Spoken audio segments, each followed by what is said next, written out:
So when I was working on this, on my doctoral thesis, Khenpo Rinpoche used to come and visit every year. And one year, in 1989, he sang this spontaneous song on the subject of Rangtong and Shentong. So I'm going to read it out. I'm not going to sing it. Or shall I? Yes. Okay, let me try singing it. When meditating on the profound emptiness, all one's difficulty is self-empty. In the sky like self-emptiness, make no effort to stop or to accomplish anything. If one knows how to rest within the clear light, all the virtues are spontaneously existent in the spontaneous primordial purity. Undo conceptual effort. Because apparent existence is self-empty, there are no illusions to stop. Because the ultimate emptiness of other exists, there is no spontaneous existence to accomplish beyond stopping and accomplishing. Ah, la, la. The manifest world of samsara and nirvana, all such appearances occur, yet they occur in the open expanse of the clear light. Although they proliferate in the expanse of openness. So if one does not cling, their dissolution is exposed. If one knows the mind's true condition to be the clear light nature, and the manner of the adventitious stains to be empty, then effortlessly equal love for self and others arises by the power of the clear light, sun shining in the heart. May the darkness of conceptual thought fade into the expanse of openness. So he composed that extemporaneously or spontaneously.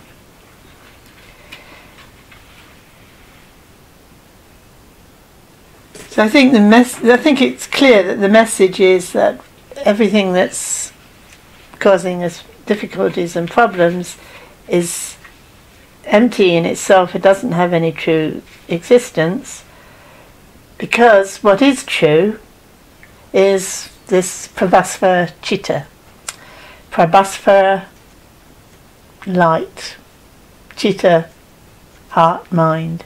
So it's very clear at the end that he's talking about the heart, the sun shining in the heart. This is the shine, the openness, clarity and sensitivity of our being is what we're talking about when we're talking about Shentong. And in DHB we talk about how the kleshas, the mental, well, you all know the word klesha. The kleshas are actually a distortion of that openness, clarity, sensitivity. They're not something different or something separate that you need to get rid of. They're something that we need to recognize what their true essence is. So, from the point of view of a Shentong presentation, that is the essence of a Shentong presentation. And you're used to that, and you don't know any other very well, probably. So that's what you're going to find out if you persevere with reading Buddha Within. What else would you think? And even if you say, well, we follow the Ratnagotra Vibhaga, we follow the Jew Lama, we this is the Tathagata Garbha doctrine. Actually, all your Tibetan Buddhists are going to say they follow the Tathagata Garbha doctrine and they follow the Ratnagotra Vibhaga. But they're going to teach something different, using the same text. So it gets quite tricky, actually. It gets quite tricky. And if you're studying with a teacher who is teaching from an exclusive Rangtong point of view, which we will talk about later, and you think, reading the text, that it has a kind of view that we're talking about here, that sun shining in the heart, which is open as cloudy sensitivity, which is empty of all these adventitious stains, and that is there from the beginning, blah blah blah, they will be told, no, it doesn't say that. You've got it wrong. And they will correct you.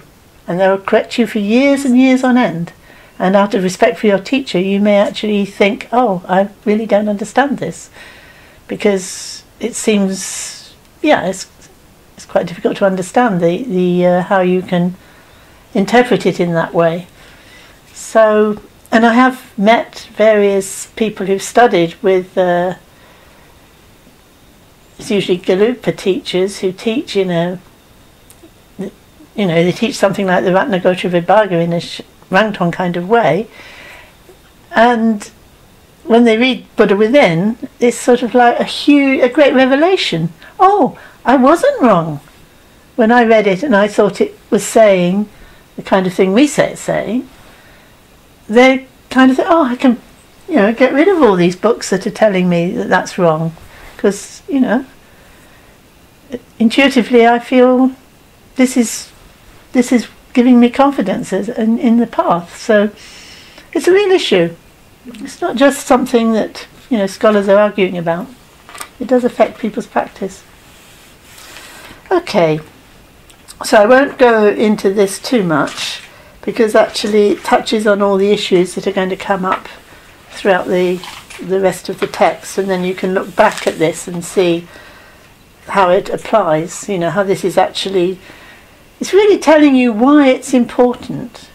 If you're going to love others and you're not going to recognize their true nature, you're loving something that's less than what they are. You're seeing yourself as less than what you are. So loving others as yourself would become kind of not an effort, really. It would become an effort because you don't really love yourself and you don't really love others, and you've got to somehow work out how to love them, which is a lot of work. Whereas if you actually see them as the clear light nature, and you as self as a clear light nature, and there's this spontaneous play, then you naturally will love them. You won't have to make an effort.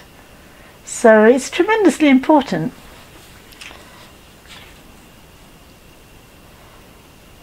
Okay, so now I'm going to go straight to chapter 1.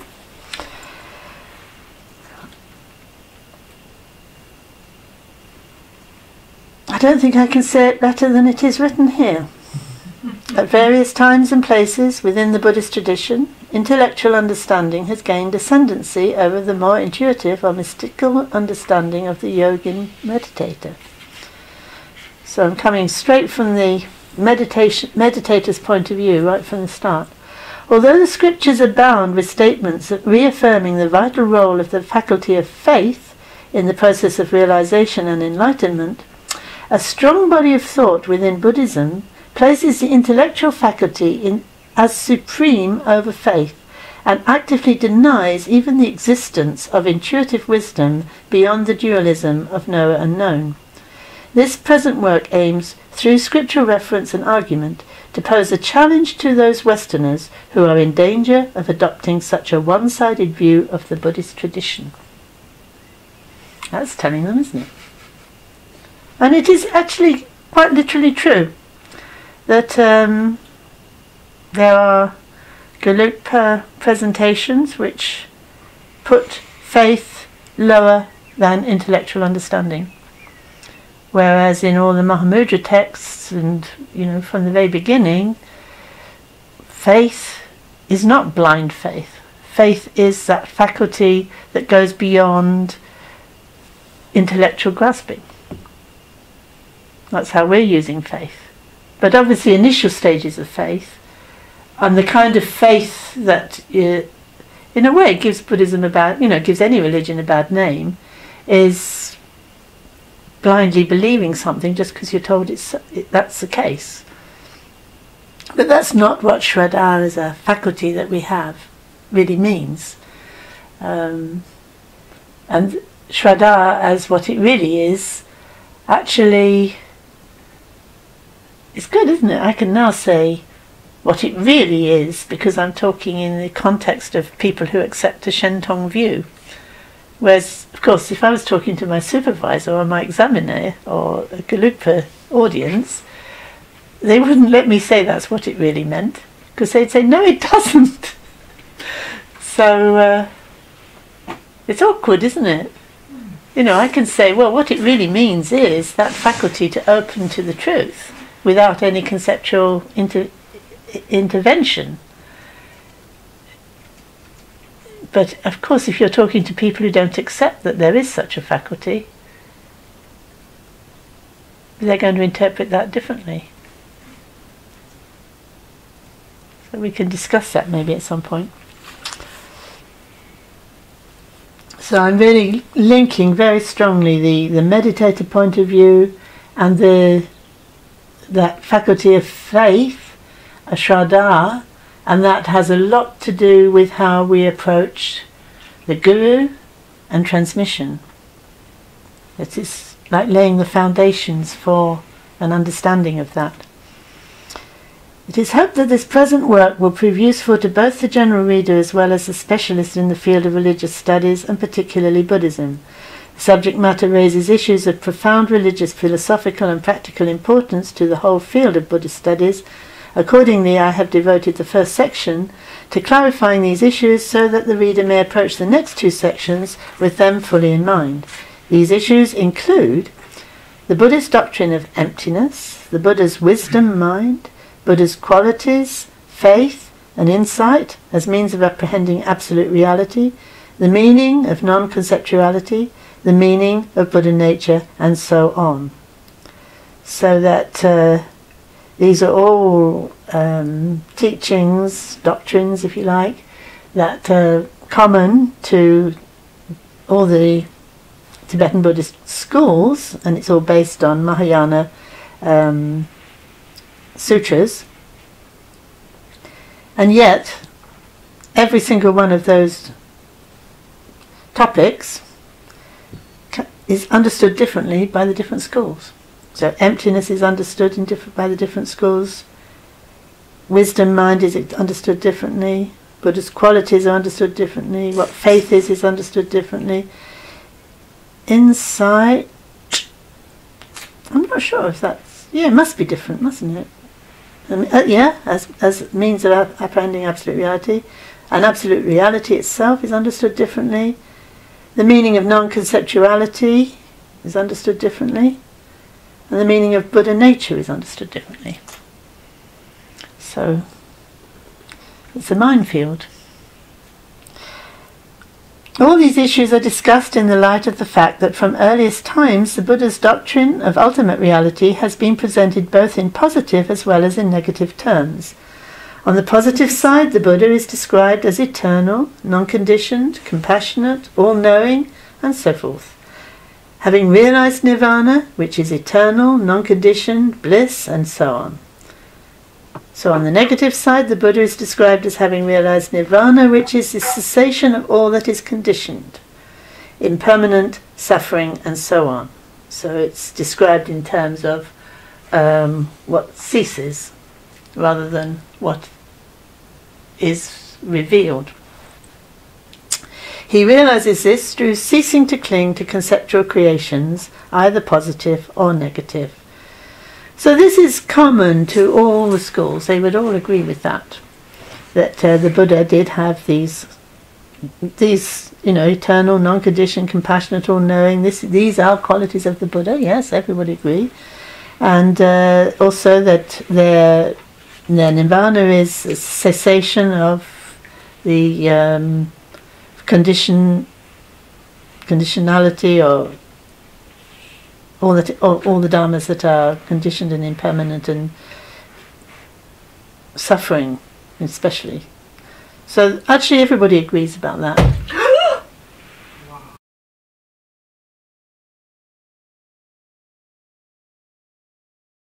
The 14th century master Dorpapa of the Jornangpa school promulgated a teaching that emphasized that what is conditioned, impermanent, suffering and so on is illusory and hence self-empty. So he's coining this term, self-empty. So self-empty means it doesn't have any essence of its own. Often that's kind of interpreted as meaning, oh, so it's made up of lots of different conditions coming together. But actually self-empty means it doesn't have any essence of its own. And from the Shenton point of view, because its essence is Buddha-jnana.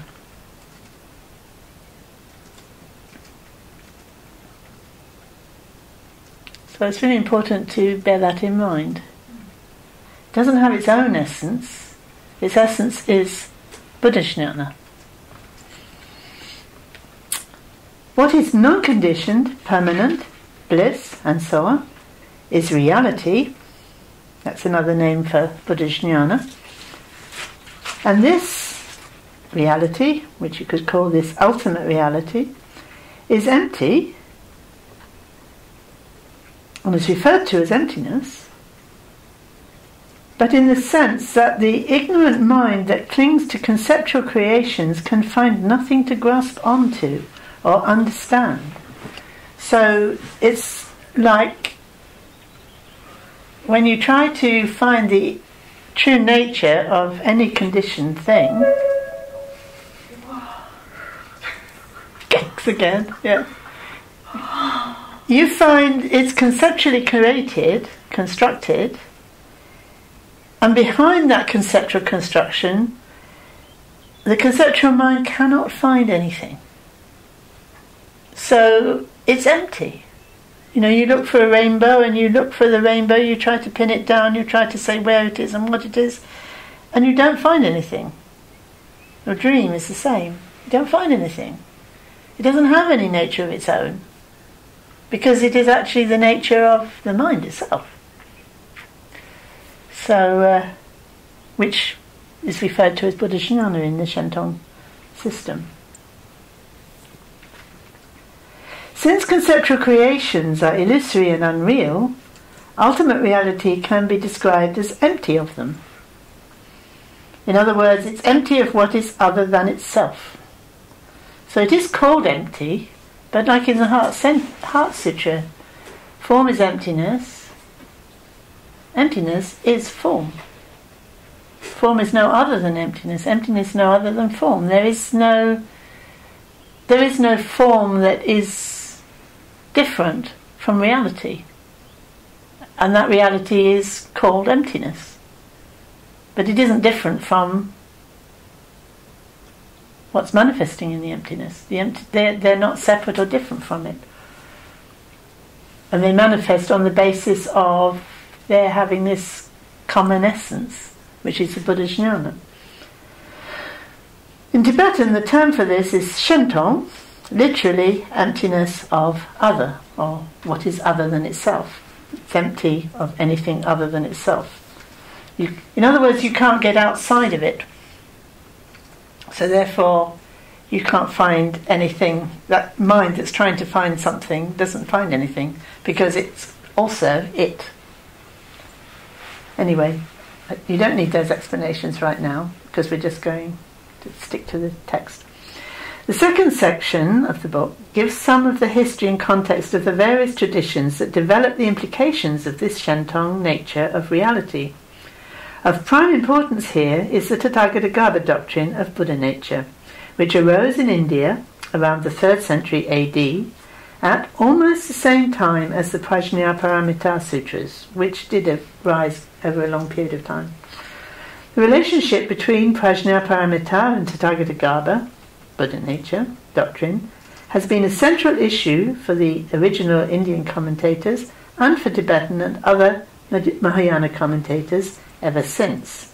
It is central to the Ratnagotra Vibhaga, which is abbreviated to RGV, and its commentary, Ratnagotra Vibhaga Vyaka, which is abbreviated as RGVV, which seem to have been written primarily in response to this very question. In fact, it actually mentions in the Ratnagotra Vibhaga, it actually says that you read about emptiness of all conditioned dhammas, and now here you read about the existence of the Buddha nature. Aren't these two contradictory? And no, they're not. And if you see them as contradictory, you haven't understood either of them. They're not contradictory. So this is clearly written to clarify doubts arising from the seeming contrast between the Prajnaparamita Sutras about emptiness and the very positively stated sutras about the qualities of the Buddha nature that are eternally present. That seems, well, how can those both be true? And it's really important that actually they are both true. They both complement each other. They're both saying the same thing in somewhat different terms. So it's something to bear in mind as we're, thinking about this Shentong Rangtong thing. It is about, well, how do you bring together those two sets of sutras? The third section of this present work shows how the issues and background introduced in the previous two sections relate to the study and interpretation of the key Sanskrit commentarial work, a key Sanskrit commentarial work.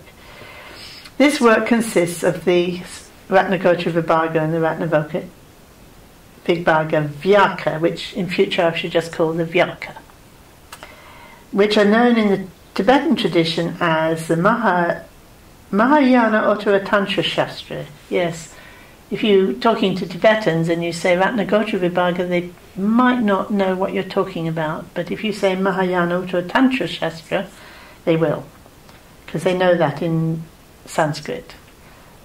They would call it the Jew Lama. But so it's called the Mahayana Uttara Tantra Shastra and its self-commentary.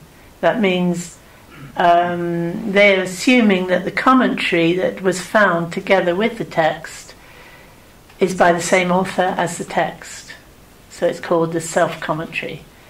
It's questionable that it was. Anyway, although the Tibetan tradition counts the Ratnagotra Vibhaga as one of the 5 works of Maitreya, so that's another topic that keeps coming up, the 5 works of Maitreya, which are key to all the Tibetan Buddhist traditions. They all talk about, the 5 works of Maitreya are fundamental to the way Tibetan Buddhism is taught in all the schools. And the Ratnagotra and the Vyaka as a work of a Sangha. So they think of Maitreya, and that's another whole issue. Who was Maitreya? The Tibetan tradition thinks it is actually the future Buddha who appeared in the world and revealed this text to a Sangha, which is kind of strange because the text itself says it's a commentary, and it is clearly a commentary on the Tathagata Sutras, and it quotes or it paraphrases a lot of teaching, especially the teaching from the Srimala Devi Sutra. So it's funny to say Maitreya taught it when it's actually paraphrasing what's already been taught by Queen Srimala, so Queen Srimala Devi. Anyway, that's what you'll be told if you're taught the Ratnagotra Vibhaga by a Tibetan Lama. They will say it's by Maitreya and the commentary is by a Sangha.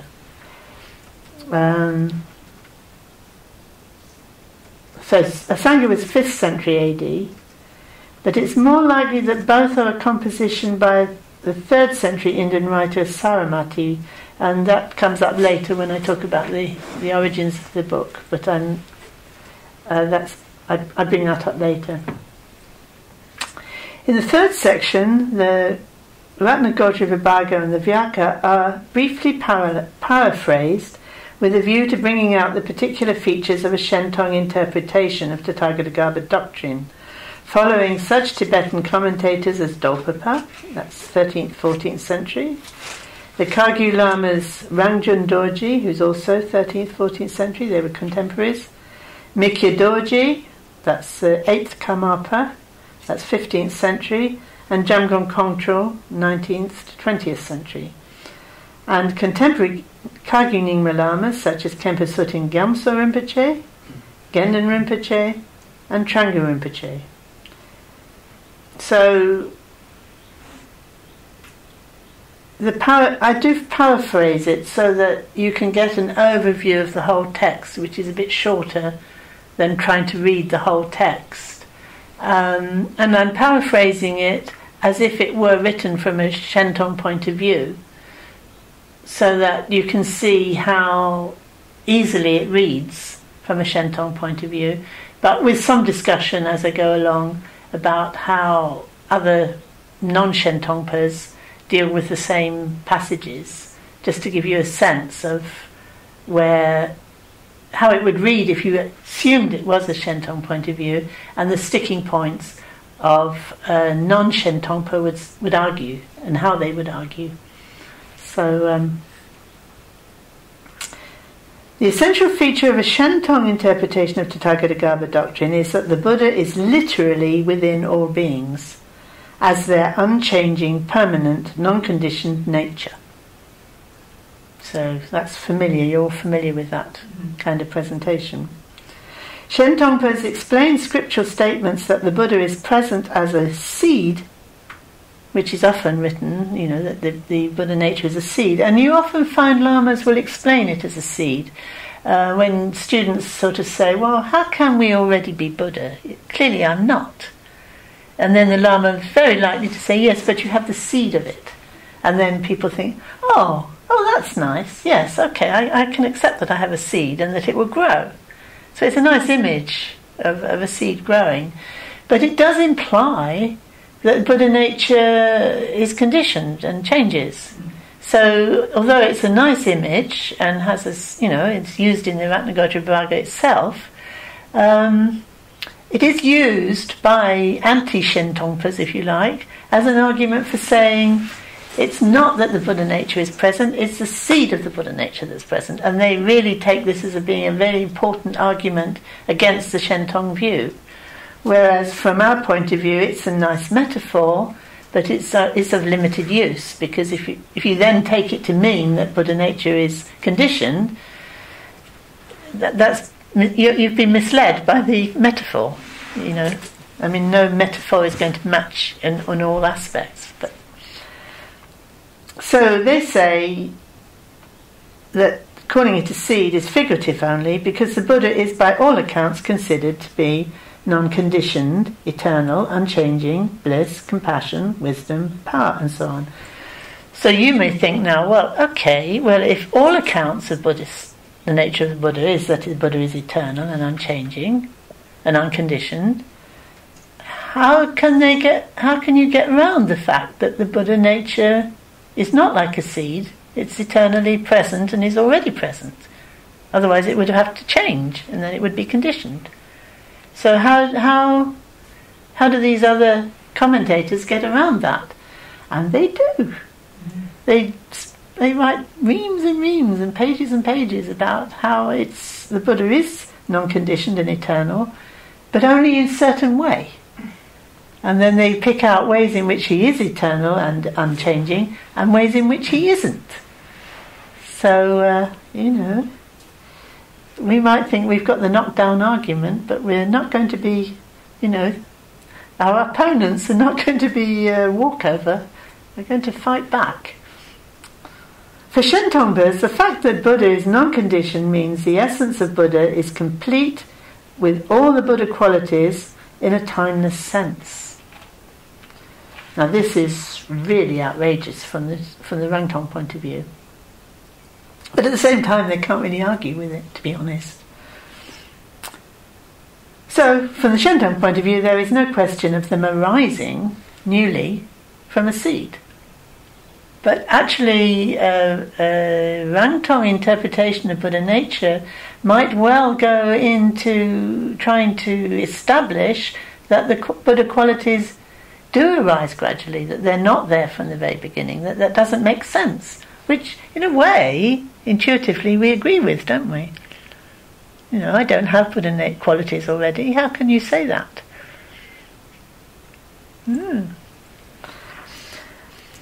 By way of contrast, reference is made to the parallel Rangtong interpretation, this is reference in my work, stemming from Ngok, who's also 13th, 14th century, through Rongten, who's from Ngok, 13th, 14th, who's 14th, 15th century, who's actually a Sakya Lama.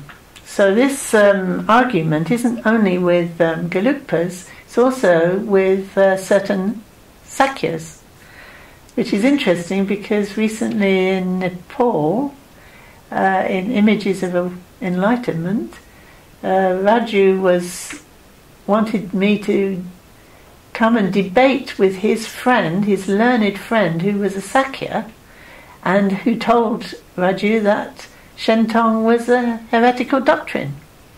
So Raju wanted to hear me answer his friend, because he said, I can't answer him, so I want to hear you answer him, then I can listen to see who I agree with, you know, what the real arguments are. So it's a very live issue.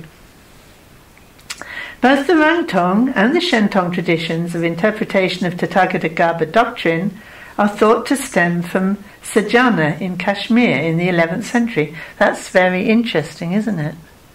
Both the Rangtong interpretation and the Shentong interpretation are thought to arise from the same teacher, Sajjana, in Kashmir in the 11th century. Now, why would a teacher teach the same text in what, from a certain point of view, would seem a contradictory way?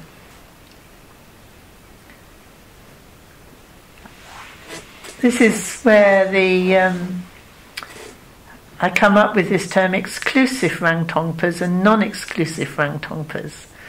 So you could teach Tathagata as if it were a seed for people who found that too difficult to understand how they could already be Buddha.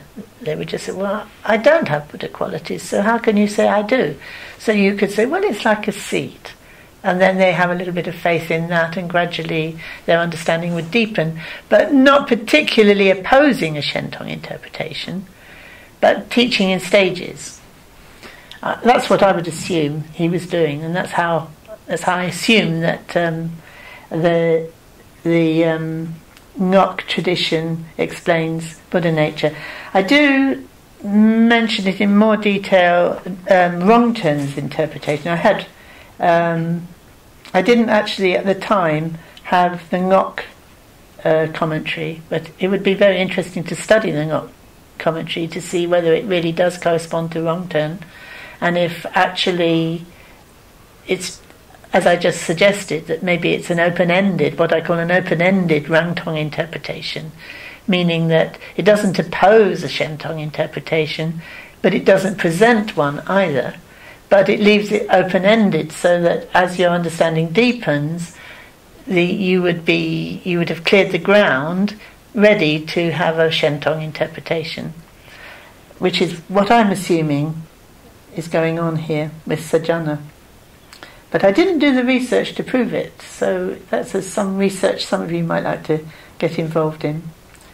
Comparison also is sometimes made in this present work with the Ratnagotra Vibhaga commentary by Josep, who's 15th century, and a Gelugpa Lama. And I hate that commentary. Hate it.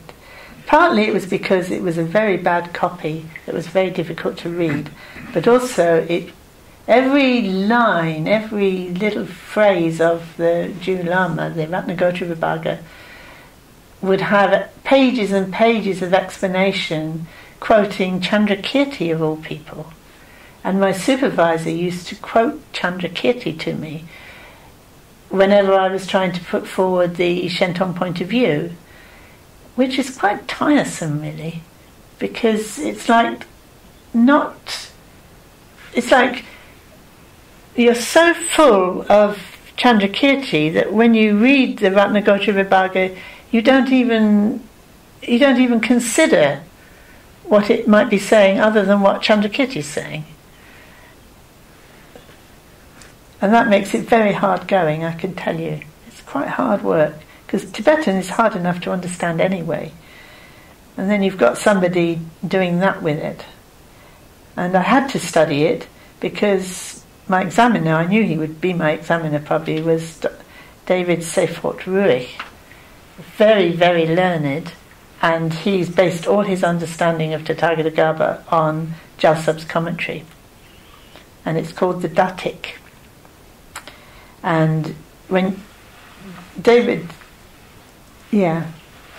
Professor David Seyfort Ruich, my examiner,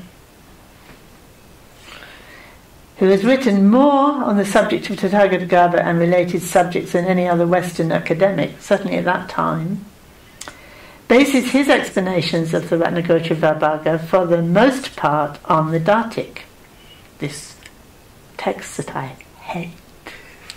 So every time I want to argue with Rueg, I have to read big chunks of the Datik and struggle to understand them, pages and pages of explanation I don't agree with, and then answer this very learned scholar's comments about it, which, that's hard work. That took up a lot of many years of my time. So, as well as Rueg following the Datik, there's another translation of both the Ratnagotra Vibhaga and the Vyaka by Obermiller. He did the first one, and he also is mainly following the Datik, although he's doing other things as well. And for some reason in this section I haven't mentioned Takasaki. Takasaki also produced a translation of the Ratnagotra Vibhaga and the Vyaka in 1966. So I was using that quite a lot because he had a lot of the Sanskrit in it as well, just alongside when he was making comments. So I found that very useful. His English was a bit idiosyncratic, but it's a useful study. It has a very useful study introducing the translation as well. I don't know why I didn't mention that here, but I didn't. The Ratnagotra Vibhaga on its own is also available in translation under the title The Changeless Nature by Katya and Ken Holmes. That was based on a course that Khenpo Rinpoche gave when he first came to the West in 79, it must have been, 78 or 79. So the third section of this present work also provides a footnoted translation of Control's introduction to his commentary on the Ratnagotra Vibhaga. So in general, in the Kagyu school, they nearly always use Jamgon Control's commentaries on everything. So he's done a commentary on the Ratnagotra Vibhaga. So it's held in special... it's the main curriculum text for the commentary on the Dulama. And the interesting thing is that it's almost word for word Dolpapa's commentary on the Ratnagotra Vibhaga, which is interesting, isn't it? He doesn't say so. He says he's following Ranjan Dorji. I don't know why he says he's following Ranjan Dorji, since he's lifted the text from Dolpapa. Maybe again because Dolpapa is associated with Shentong. Shentong is we don't follow Shentong. It's a heretical doctrine. So instead, you just use a Shentong text and call it something else. There's a lot of that goes on in Tibetan Buddhism, actually. They're much more interested in producing a good commentary, and if they have to lift it from someone else, why not? It's a good commentary. I agree with it, so yes, this is my commentary. Because everybody's thinking, well, what does Jamgon Kongtrul Rinpoche think of? We want his commentary. Okay, this is my commentary. It's actually someone else's, but Didn't seem to be frowned on in the same way as we would frown on that.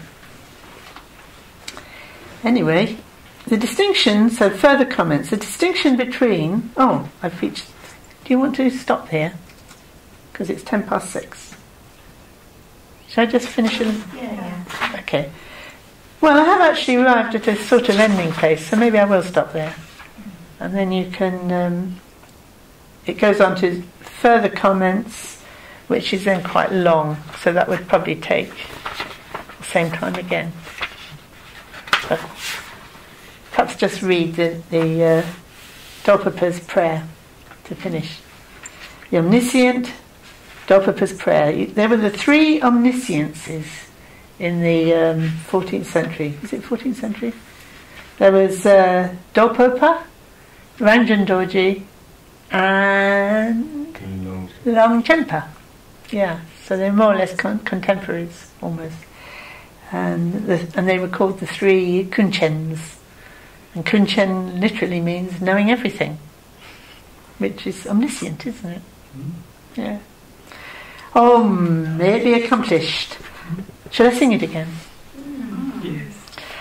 Oh, may it be accomplished. I pray to all the conquerors and their sons in the 10 directions to bestow their blessing. May they have pity on those stuck in impoverished views and hold them in their compassion. May they have pity on those who hold the whole of the Buddha's teaching on emptiness, concern self-emptiness alone, and hold them in their compassion. May they have pity on those who hold that the whole of the Buddha's teaching on emptiness concerned a non-affirming negation alone, and hold them in their compassion.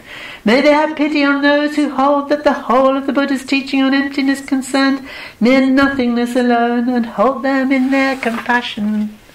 May they have pity on those who hold that the whole of the Buddha's teaching on emptiness concerned non-appearance alone, and hold them in their compassion. May they have pity on those who hold that the whole of the Buddha's teaching on emptiness concerned total nothingness alone, and hold them in their compassion. May they have pity on those who hold that non-elaboration is always self-emptiness alone, a non-affirming a negation alone, mere nothingness alone, non-appearance alone, total nothingness alone, and hold them in their compassion. May they have pity on those who hold that the whole of the Buddha's teaching on freedom from extreme philosophical positions concerned self-emptiness alone, a non-affirming negation alone, mere nothingness alone, non-appearance alone, total nothingness alone, and hold them in their compassion. May they have pity on those who hold that the whole of the Buddha's teaching on absence concerned self-emptiness alone, a non-affirming negation alone, mere nothingness alone, non-appearance alone, total nothingness alone, and hold them in their compassion.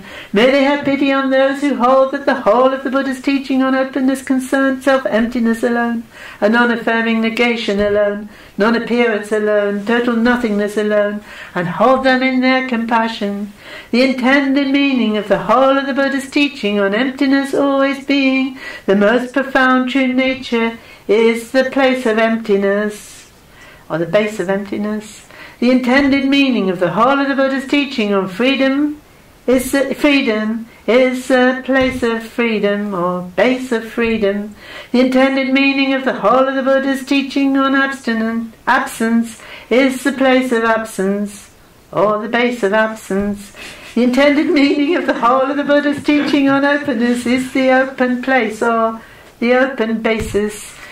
Those who understand correctly in this way are more learned than the most learned, brighter than the brightest, profounder than the profoundest, more solid than the solidest, wider than the widest, Guru of the highest Guru, the highest of the highest. Therefore this is the ultimate true nature, that is the Prajna Paramita, the Madhyamaka, and the Mahamudra. That's more or less quoted in Ranjan Dorji's prayer, isn't it? In his Mahamudra prayer. The ultimate Madhyamaka, the ultimate Mahamudra.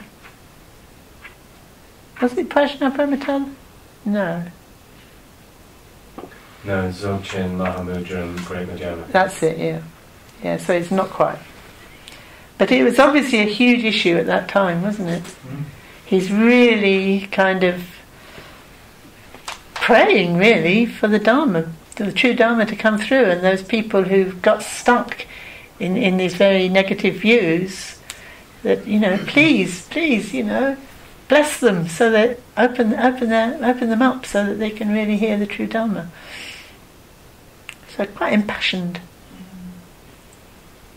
Right. We dedicate this punya to the enlightenment of all sentient beings. May all sentient beings realize complete and perfect awakening. May the heart's awareness awaken in the unawakened. Where it has begun to stir, may it never fade, and may it awaken fully. Chanjir Sanir Rinpoche Mache Panam Jeje Jabanyamba Mapadang Kamne Kamdi Pelwasho Chanjir Sanir Rinpoche Mache Panam Jeje Jabanyamba Mapadang Kamne Kamdi Pelwasho Chanche Sangne Rinpoche Mache Panam Cheje Jabanyamba Mabadang Kane Kandi Pelwasho. You shine with the radiance of intelligence, skillful play. You are a fertile field of excellent qualities. You manifest an ocean of Dhamma, with each point clear and distinct. In all 10 directions the melodious sound of your song reverberates. You sing the songs of the deep meaning of the view and meditation. Genuine spiritual friend, may your feet continue their playful dance. We beg you to always remain. Certain yuntan shingi padan shing, chitten jang samaji sasanang, ta gonza mo guyan jo children, shen yen dam ba shape taten sho.